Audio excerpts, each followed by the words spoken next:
I recognized every face in the faded vacation photograph except my own, and that's when I realized my childhood might have been built on a lie. The picture rested in my trembling, hands well and old. Ceiling fan clicked above me, inside a quiet attorney's office in eastern Tennessee. Outside, rain tapped softly against the windows, but I barely heard it. My late Aunt Evelyn had left me one weathered, wooden box with strict instructions that I wasn't to receive it until after her funeral. The attorney simply watched me, saying nothing, as though he already knew what that photograph meant. My parents stood smiling, beside my younger brother in front of Cinderella Castle at Disney World. Another showed them in the Great Smoky Mountains, another on a white beach along the Gulf Coast. 9 photographs, 9 different summers, 9 vacations I never knew existed. Every year my parents told me they couldn't afford a family trip. Every year they packed my little suitcase before sunrise, drove me to Aunt Evelyn's farmhouse, kissed my forehead, and called it my special tradition. I believed every word, because children don't usually question the people they love most. Those summers weren't unhappy. Aunt Evelyn filled them with fresh peach cobbler, evenings on a one-porch swing, garden chores, church picnics, and long conversations while cicadas sang beneath fading sunsets. She loved me with a quiet kindness that never asked for praise. Yet whenever my parents returned to collect me, I noticed something I never understood back then. After their station wagon disappeared down the gravel road, my aunt always stood behind the screen door wiping tears from her cheeks. I thought she simply missed me. Now I wasn't so sure. Folks notice more than people think. And suddenly I wondered what she had noticed that I hadn't. I looked inside the wooden box again. Beneath the photographs were carefully labeled folders. Hotel receipts, postcards, handwritten notes, calendars marked with blue circles, and envelopes arranged in perfect order. Almost like someone had spent years preparing for a day they hoped would never come. None of it looked sentimental. It looked organized, deliberate, almost like evidence. Resting on top was one sealed envelope in Aunt Evelyn's familiar handwriting. Across the front were 7 words that made my pulse pound harder than ever before. Read this before you judge your parents. I stared at the envelope until the attorney quietly excused himself and closed the office door behind him. The silence felt heavier than the rain tapping against the windows. My fingers finally slipped beneath the seal, and the paper crackled as I unfolded the first page. The opening sentence stopped me cold.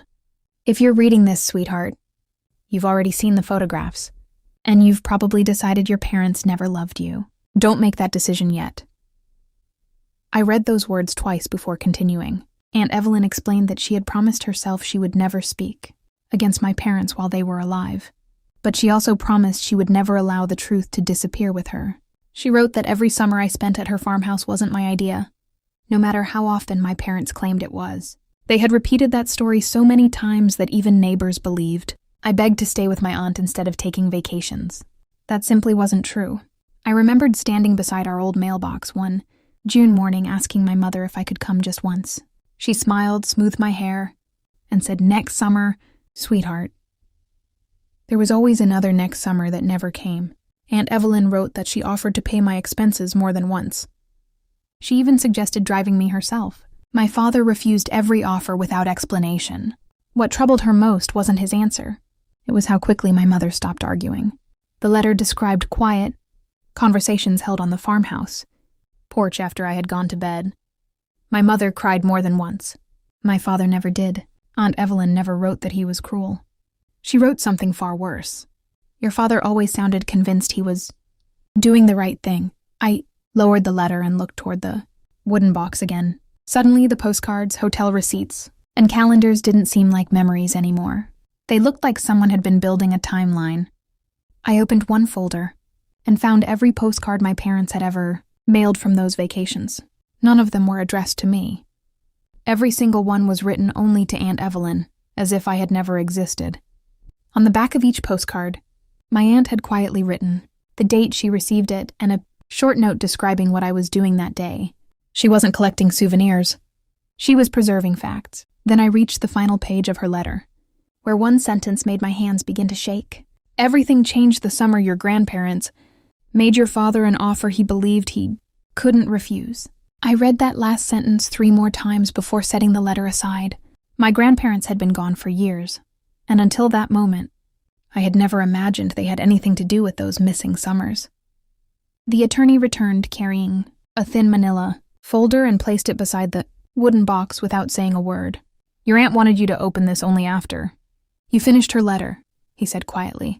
Inside were copies of canceled checks, handwritten notes, and a notarized statement Aunt Evelyn had signed nearly 20 years earlier. The first page answered one question but created 10 more. My father's construction business had been struggling badly after a housing slowdown, and my grandparents had stepped in with financial help. Their assistance wasn't a gift. It came with expectations that were never spoken in public, but were carefully honored in private. Every summer they paid for my parents and my younger brother to spend 2 weeks with them, followed by a family vacation.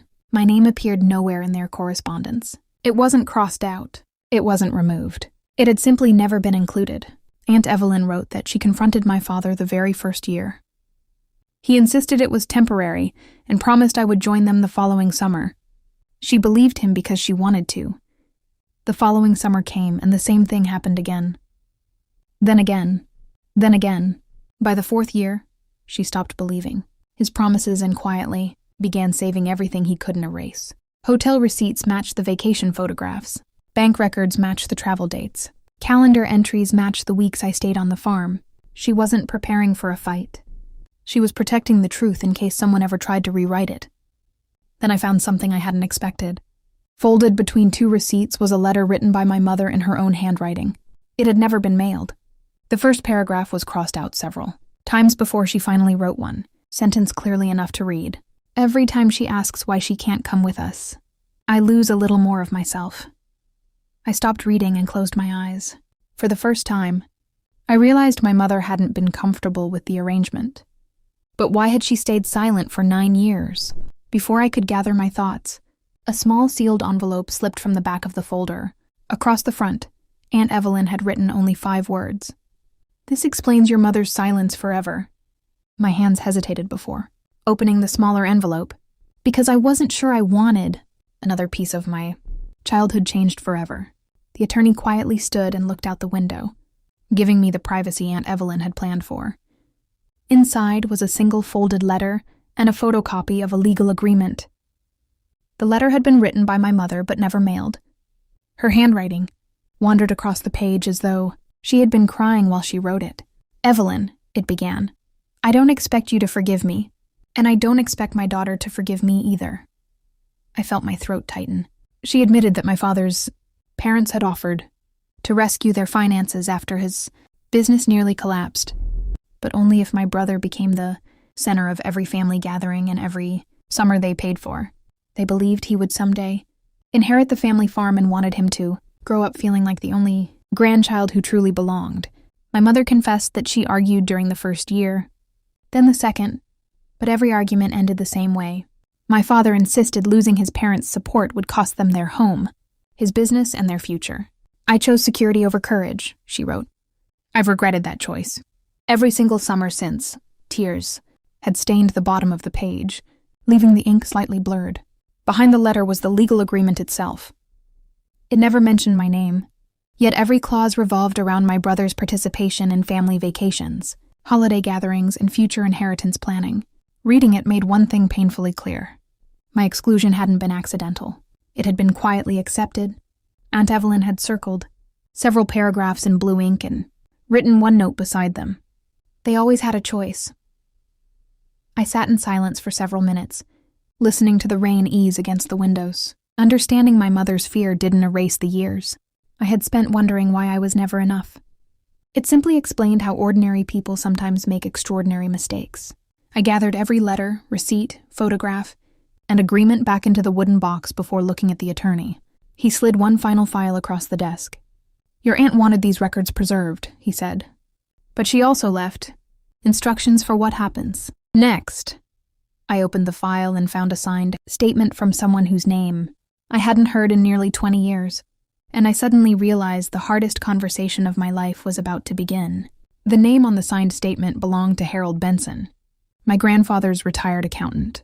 I hadn't seen him since I was a little girl sitting beside my grandmother's piano during Christmas dinners.